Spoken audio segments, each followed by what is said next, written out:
वर्तमान शासन व्यवस्थामा सङ्घ, प्रदेश र स्थानीय गरी 3 तहको सरकारको परिकल्पना नेपालको संविधानले गरेको छ, जस अनुरूप जनताको सबैभन्दा नजिकको स्थानीय सरकारको रूपमा नगरपालिका रहेको छ। जनताका हरेक आवश्यकता नजिकबाट प्राप्त हुने गरी स्वायत्तताको उच्चतम अभ्यास तथा विकेन्द्रीकरणको माध्यमद्वारा स्थानीय शासनमा सक्रिय सहभागिता, उच्च जवाबदेहिता, पारदर्शिता र उत्तरदायित्व कायम गरी सेवा प्रवाहमा प्रभावकारिताको अपेक्षा गरिएको छ। विकास प्रक्रियालाई द्रुत र तुल्याई जनअपेक्षाको सम्बोधन गर्ने ऐतिहासिक जिम्मेवारी स्थानीय सरकारको काँधमा छ। जनआकांक्षाको सम्बोधन गर्न, विकास प्रक्रियालाई चुस्त र सेवा प्रवाहलाई छिटो, छरितो र प्रभावकारी बनाउन नीतिगत तथा व्यावहारिक अभ्यासहरू अगाडि बढिरहेका छन्। पुनर्संरचना गरिएको स्थानीय तह र स्थानीय तहमा जनप्रतिनिधिको उपस्थिति समेत रहेको ओडाका गाउँ बस्ती विकास र समृद्धिको मार्गमा अग्रसर छ। विक्रम सम्वत 2073 सालमा सङ्घीय मामिला तथा स्थानीय विकास मन्त्रालयले स्थानीय तह लागू गर्दा बर्दिया जिल्लामा साबिकको दौलतपुर, राजापुर, नयाँगाउँ, भिमापुर, मानपुर टप्रा र खैरी चन्दनपुर गाउँ विकास समितिहरूलाई मिलाएर राजापुर नगरपालिका बनाइएको हो। यसै नगरपालिका अन्तर्गतको वडा नम्बर 8 मा निर्वाचित जनप्रतिनिधि आए पश्चात विकासले फड्को मारेको छ। साबिक भिमापुर गाविसमा रहेको वडा नम्बर 8 को केन्द्र धोबिनीपुरमा निर्माण गरिएको छ। हुलाकी राजमार्गसँग जोडिएको वडा नम्बर 8 को पूर्वमा राजापुरकै 6 नम्बर, पश्चिममा 4 नम्बर ओडा, उत्तरमा 5 नम्बर ओडा र दक्षिणमा राजापुरकै 9 नम्बर ओडाले घेरिएको छ। 9.79 वर्ग किलोमिटर क्षेत्रफलमा फैलिएको यस ओडामा 1059 घरधुरी छन्। 2075 को नगरको पार्श्वचित्र अनुसार यहाँको जनसङ्ख्या 5154 रहेको छ, जसमध्ये 2815 महिला र 2339 पुरुष छन्। यहाँका अधिकांश जनता कृषि पेसामा आश्रित छन्। विशेषतः धानको खेतीका लागि चिनिने यस क्षेत्रका कृषकहरू गहुँ, मकै लगायत तरकारी जस्ता नगद बाली उत्पादनमा संलग्न भएको पाइन्छ। यहाँका कृषकहरू भैँसी, कुखुरा, खसी, बङ्गुर आदि जस्ता पशुपालनका साथै माछाबाट आम्दानी गर्ने गरेको पाइन्छ। राजापुर नगरपालिकाको यो वडा कार्यालयलाई व्यवस्थित गरी आधुनिक शैलीका लागि यहाँ भएका आर्थिक, सामाजिक, सांस्कृतिक, शैक्षिक तथा पर्यटन क्षेत्रको विकास तथा प्रवर्धन गर्न अग्रसर तथा उत्साहित रहेको देखिन्छ।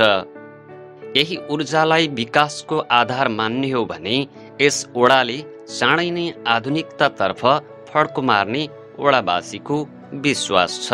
पहिले र अहिलेमा हामीलाई धेरै फाइदा छ। पहिला भनेको तपाईँको हामीलाई हिँड्दाखेरि बाटोको अभाव थियो। अहिले बाटो, मोटर गाडी हिँड्ने बाटोहरू वडा कार्यालय आउँदाखेरि हामीलाई धेरै सुविधा भएको छ। हर ठाउँमा विकास निर्माणका कामहरू अगाडि बढिरहेका छन् अनि हामीलाई एकदम राम्रो भएको छ। स्वास्थ्यदेखि लिएर तपाईँको वडा कार्यालयमा आउने मान्छेहरूलाई धेरै सुविधा भएको छ। पहिला बाँसका पुलहरू थिए, अहिले तपाईँको त्यो ठाउँमा पक्कीहरू छन्। अनि बाटोहरू ग्राभेल थिए, त्यहाँ पिच बाटो भएको छ। अनि बाटो नभएको ठाउँमा बाटो निकालिएको छ। यही विकासले तीव्र गति लिएको खण्डमा हामी धेरै वडावासी यति खुसी हुन्छौँ कि अब यति खुसी छौँ भनौँ। अब यति खुसी छौँ यो वडा कार्यालय आएकोमा जनप्रतिनिधिले जितेर आउँदा हामी धेरै खुसी छौँ र यसरी अगाडि यस्तै गर्दै जाने भने चाहिँ हामी भोलिको दिनमा धेरै फड्को यो मार्नेछ। यस वडाका अधिकांश स्थान र बस्तीहरू भौगोलिक रूपमा सहज छन्। बिउ बिजन केन्द्र नजिकै रहेको वडा कार्यालय नजिकै आधारभूत स्वास्थ्य चौकी रहेको छ, जहाँबाट स्थानीयहरूले आधारभूत स्वास्थ्य सेवा लिइरहेका छन्। यहाँ शिक्षाका लागि निजी तथा सामुदायिक विद्यालयहरू समेत रहेका छन्। वडाभित्र भेरीमावि, भीमसेन प्राविक, मुनाल प्राविक, विद्याज्योति प्राविक लगायत सामुदायिक विद्यालय सञ्चालनमा रहेका छन्। प्राकृतिक सांस्कृतिक सुन्दरताले भरिएको यस वडामा निर्माणाधीन प्राविधिक शिक्षालय सञ्चालनको अन्तिम तयारीमा छ। वडा अध्यक्षकै पहलमा स्थानीय स्तरमा धार्मिक महोत्सव लगाएर प्राविधिक शिक्षालय सञ्चालनका लागि तयारी गरिएको हो। वडालाई आर्थिक रूपमा चलायमान बनाउन वडाभित्र सहकारी संस्थाहरू समेत सञ्चालित छन्। ज्येष्ठ नागरिकलाई बुढ्यौली उमेरमा मनोरञ्जन प्रदान गरी जीवनप्रति आशातीत बनाउन ज्येष्ठ नागरिक भवन समेत यसै वडामा रहेको छ। यस वडामा रहेका विभिन्न शिवालय मन्दिर धार्मिक पहिचान हुन्। प्राकृतिक सांस्कृतिक सुन्दरताले भरिएको यस वडामा पर्यटकीय गन्तव्यको रूपमा विकासका क्रममा रहेको अर्नहवा ताल छ, जहाँ नगर तथा वडाले वर्षेनी बजेट विनियोजन गर्दै आइरहेको छ। अर्नहवा ताल यस क्षेत्रलाई पर्यटकीय स्थलका रूपमा रूपान्तरण गरी आन्तरिक तथा बाह्य पर्यटकको पहिलो रोजाइको स्थान बनाउनेमा वडा कार्यालय लागि परेको छ। यस राजापुर नगरपालिका अन्तर्गत जुन वार्ड नम्बर 8 भनौँ, अर्नहवा ताल विशेष गरी यो राजापुर नगरपालिकाभित्र सबभन्दा ठुलो ताल भनेको अर्नहवा ताल, जसमा हामी अहिलेसम्म त्यो पर्यटन क्षेत्रको रूपमा त्यसलाई हामी स्थापित गर्दैछौँ र काम पनि अगाडि बढाइराखेका छौँ, जसमा केही बजेट प्रदेश लगायत नगरपालिका वाडा गर्दै त्यसमा हामी वर्षेनी बजेट चाहिँ हालिराखेका छौँ र काम पनि अगाडि बढाएका छौँ। जसमध्ये अहिले अर्नहवा तालको रूपमा हेर्ने हो भने हामी सकभर केही नभए त आधा जति सकभर हामी त्यो अर्नहवा तालको डिल चाहिँ मर्मत गरिराखेका छौँ र काम पनि भइराखेको छ। विविध जात जाति धर्म वर्ग पेसा व्यवसाय भएका मानिसहरूको बसोबास रहेको यस वडामा शान्तिपूर्ण रूपमा धार्मिक सहिष्णुता कायम राख्दै आपसी मेलमिलाप तथा हातेमालो गरी बसोबास गरेको यस वडाका थुप्रै सम्भावनाहरू रहेका छन्। 2074 साल असाढ 15 गते सम्पन्न भएको स्थानीय तहको निर्वाचनबाट हामी स्थानीय तहको जनप्रतिनिधिको रूपमा निर्वाचित भयौँ र स्थानीय तहको जनप्रतिनिधिको रूपमा निर्वाचित भएर आइसकेपछि हामीले समग्र क्षेत्रको विकास गर्नुपर्ने हाम्रो जिम्मेवारी हो। सँगसँगै हाम्रो वडा कार्यालयबाट हामीले सेवा प्रवाह गर्नुपर्ने र विकास निर्माणका कामहरूलाई पनि हामीले सम्पन्न गर्नुपर्ने हाम्रो जिम्मेवारी भएको कारणले गर्दा हाम्रो टिम वडा समितिको तर्फबाट हाम्रो कार्यकालभित्र मुख्य गरी महत्त्वपूर्ण क्षेत्रमा हामीले काम गरेका छौँ। पहिलो प्रथम हामीले भौतिक पूर्वाधार क्षेत्रमा काम गरेको विषयमा म यहाँहरूसँग प्रश्न पार्न चाहन्छु। भौतिक पूर्वाधारतर्फ हामीले पुरेना चैनपुर सडकलाई हामीले स्तर उन्नति गरेका छौँ। ठुलो सडक पुरेना हुँदै चैनपुर जाने सडकलाई हामीले स्तर उन्नति गरेका छौँ। त्यसै गरी पुरेनाको खोदाउ नालामा सबभन्दा ठुलो हामीले पुल निर्माण गरेका छौँ। धोबिनपुर कत्तरन्या जाने सडकलाई हामीले कालो पत्रे बनाएका छौँ। धेरै भित्री सडकहरूलाई हामीले ग्राभेल बनाएका छौँ। विभिन्न ठाउँमा हामीले कल्भर्ट निर्माण गरेका छौँ। विभिन्न ठाउँमा हामीले सामुदायिक भवन निर्माण गरेका छौँ। त्यसै गरी काफ्ले टोल हुँदै उता चाहिँ कोइली बठनपुर जाने ठाउँमा हामीले झुलङ्गे पुलको काम सुरु हुँदैछ।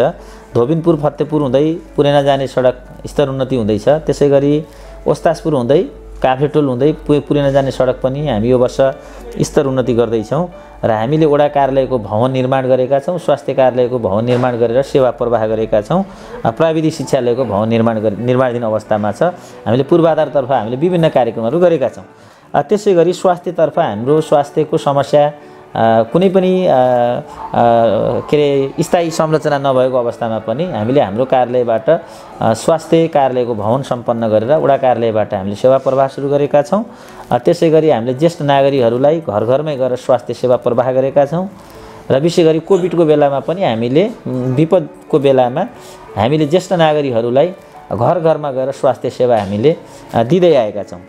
त्यसै गरी शिक्षा क्षेत्रमा पनि हामीले बालबालिकाहरूलाई विशेष गरी बालबालिकाहरूलाई निःशुल्क चाहिँ तपाईँको लिएर पोसाक अनि त्यो स्टेसनरी सामान हामीले वितरण गरेका छौँ र हामीले ड्रेस वितरण गरेका छौँ, झोला वितरण गरेका छौँ।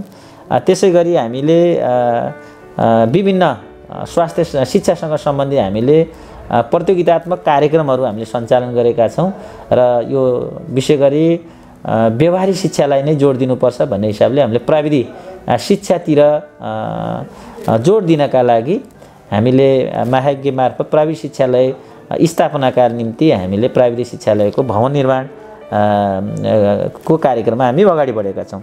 त्यसै गरी विपद व्यवस्थापनतर्फ हामीले यहाँलाई थाहा छ हामी कोभिडको बेलामा सबभन्दा बढी सेवा प्रवाह गरेका छौँ। विपदको बेलामा चाहे त्यो बाढीको बेलामा होला चाहे कोभिडको बेलामा होला हामीले विपदको बेलामा हामी विपदलाई कसरी व्यवस्थापन गर्न सकिन्छ भन्ने कुरा, त्यतिखेर कोभिडका बिरामीहरूलाई क्वारेन्टाइनमा राख्ने कुरा, कोभिडका बिरामीलाई ओसार पसार गर्ने कुरा, उनीहरूलाई चाहिँ कोभिड भएको बेला सङ्क्रमितहरूलाई घर घरमा गएर राहत दिने कुरा र लकडाउनको बेलामा चाहिँ उपभोग्य सामानहरू नपाएका मान्छेलाई घर दैलोमा गएर चाहिँ तपाईँको सेवा प्रवाह गर्ने कुरा, खाद्यान्न सामग्री पुगाउने कुरा हैन लगायतका उहाँहरूको चाहिँ स्वास्थ्य जाँच गर्ने कुरा, उहाँहरूलाई घर घरमै पुगेर सहानुभूति दिने कुराहरू पनि हामीले विपदको बेलामा गरेका छौँ र बाढीको बेलामा पनि त्यही हिसाबले हामी घर दैलो पुगेर उहाँलाई विभिन्न चरणमा राहत उपलब्ध गराएका छौँ। स्थानीयको आर्थिक आय स्रोतलाई मजबुत बनाउँदै विकास निर्माणमा फड्को मार्न कृषि विकास प्रवर्धनमा समेत स्थानीय सरकारको पहल कदमी जारी छ।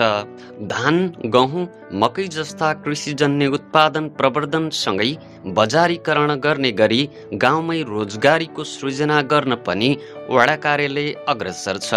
यस वडामा रहेको विशाल बिउ बिजन कम्पनीले बिउ उत्पादन गरी कृषकलाई समेत सेवा दिँदै आएको छ। यो बिउ भण्डार चाहिँ गणेश बाबा एग्रोसेट कम्पनीको नामबाट सञ्चालित छ। यसमा चाहिँ समुदायलाई हकितको लागि भनेर खोलिएको एउटा कम्पनी हो। स्थानीय जनप्रतिनिधिहरू आइसकेपछि त विकासको लहरहरू अलि देखेका छन् हैन, जस्तै बाटो भए पुलहरू, अब सिँचाइका कामहरू भएका छन्, अलिअलि बाटो तटबन्धनहरू, त्यही नै हो। विशेष गरेर भौतिक पूर्वाधारको विकासले नै जनतालाई विकासको अनुभूति पनि भएकाले वडा नम्बर 8ले सडक भवन तथा सडक किनारामा वृक्षारोपण जस्ता कामहरूलाई तीव्रता दिएको छ। वडाको पश्चिममा बग्ने बुढी कुलाको जैविक तटबन्ध गरी सम्भावित क्षति न्यूनीकरण गर्न वडा कार्यालय लागि परेको छ। अब बुढी कुलाको उसमा चाहिँ लगभग यता भिमापुरतिर कता एक दुई ठाउँमा चाहिँ तटबन्धन भएको छ, त्यति सबै ठाउँमा पुगेको छैन र त्यही पनि अझै पनि गर्नै पर्ने जस्तो स्थिति छ। कहीँ चाहिँ पानीले चाहिँ काटिरहेछ जग्गालाई।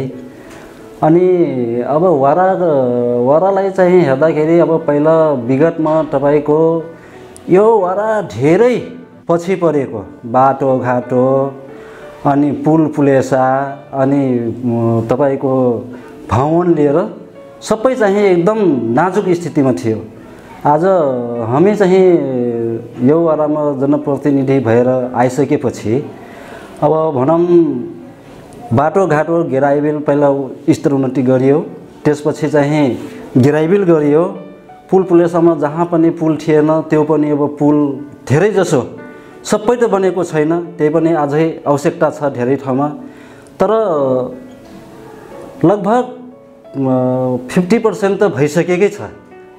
अब हाम्रो 2074 साल असार 14 गते हमारा निर्वाचन हुई। हमारा शपथ ग्रहण चाहिए हमारा साइड 21 गते हुई और हमारी निर्वाचन हुई के जनप्रतिनिधि बन के आयल सम्म अब के हमार 78 साल सम्म के हमार ये भौतिक निर्माण के काम बहुत हिल बा। ढेर जैसे ठाव हमारा बहुत काम कर सकल बाटी।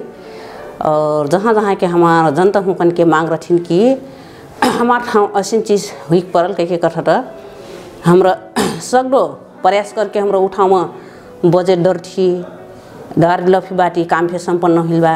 हमार बड़ा बड़ा काम फे संपन्न हुई बा।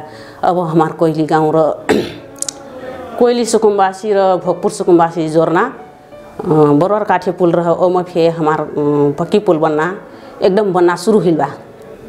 शुरू हो गई बा तर हमार भोगपुर सुकुम्बासी के प्लस हमार कोयली सुकुम्बासी लगाए ओठे हमार से अगर है मुकर एकदम खुशी बात वो हमार पुल बना देख के एकदम खुशी बात और कठिन उत्साहित फे हुई बात कि हमार जनप्रतिनिधि हुई अल तो हम जस्ता है कि हमरा इनसे मांग कर रही जस्ता है कि प्रतिबद्धता कर रही उस तरह के नहीं हमार काम बढ़िया हुई सफल हुई के हमको एकदम खुशी बात और का कर कि एकदम पुल भी एकदम यहाँ रही था। अब हामी निर्वाचित भएर आइसकेपछि यो बाटो पनि बन्यो।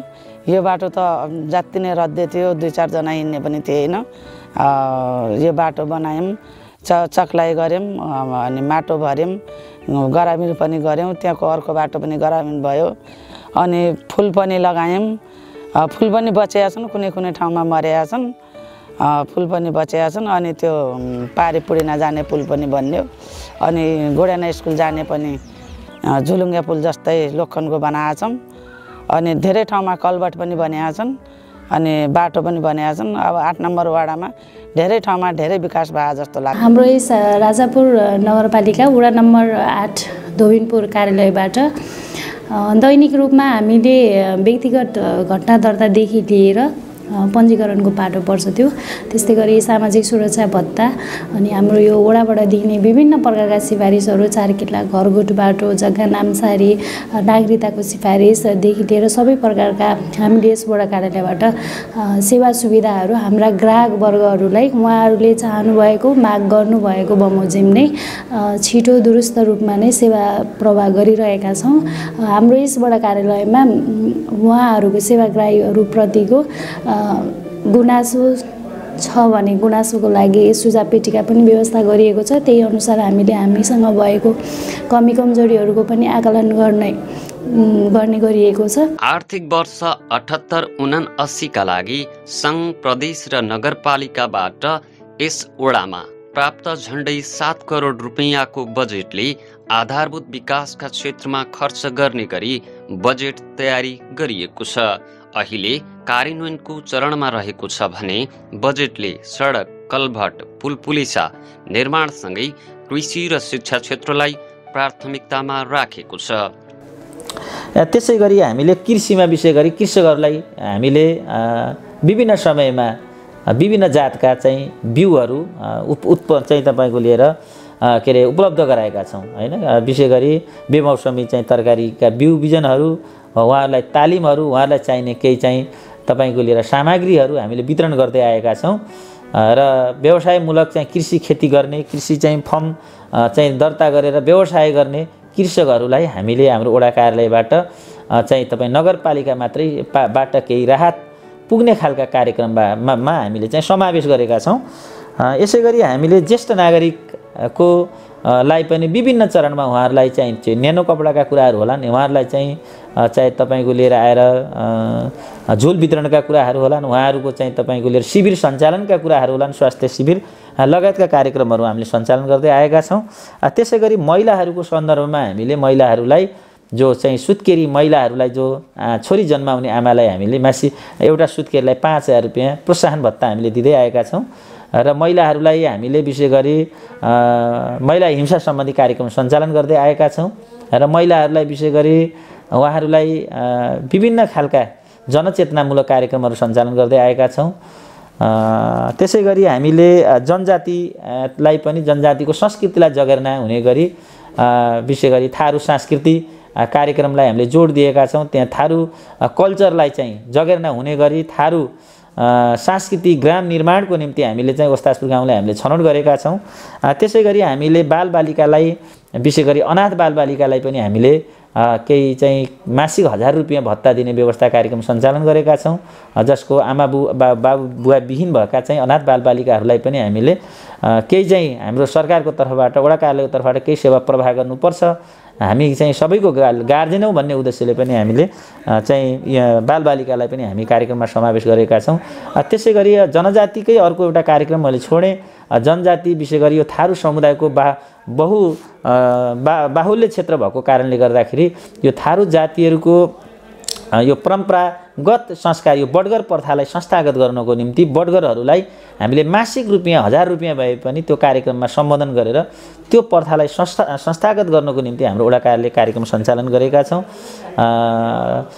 यस्तै लगायतका हामीले विशेष गरी समग्र खालका कार्यक्रमहरू हाम्रो वडाका धेरै ठाउँमा हामीले वृक्षारोपण गरेका छौँ, जसले गर्दाखेरि अलिकति यो वातावरणीय हिसाबले यो अनुकूलन हुने खालका हामीले कार्यक्रम सञ्चालन गरेका छौँ र हामीले हाम्रो कार्यालयबाट आउने सबै सेवाग्राहीलाई सन्तुष्ट हुने गरी हामीले पठाएका छौँ।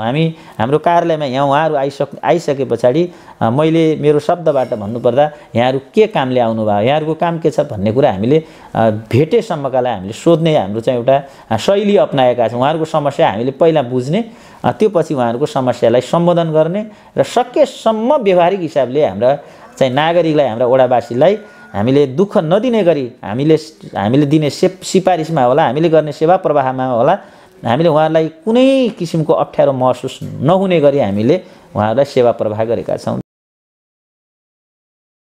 लामो समय पश्चात स्थानीय तहमा जनप्रतिनिधिहरूको आगमनले जनतामा विकासप्रति तीव्र आकांक्षा भए पनि सुरुवाती वर्षहरूमा संरचना मर्मत र स्तर वृद्धिमा ठूलो रकम खर्च गर्नु परेपछि अपेक्षाकृत ओडाको विकास हुन सकेन।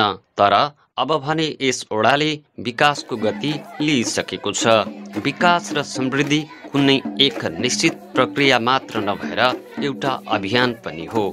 राजापुर नगरपालिका वार्ड नम्बर 8 वडा कार्यालयले अघि सारेका योजना, लक्ष्य र कार्यक्रमहरूमा सम्पूर्ण वडावासी, सरकारवाला, प्रदेश तथा सङ्घ सरकार र सोही नगरपालिकाले समेत सहयोग, सद्भाव र हातेमालो गरेको खण्डमा केही वर्षभित्रमा नै वडाले अर्थपूर्ण परिवर्तन गर्नेमा कुनै सन्देह छैन।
Wow.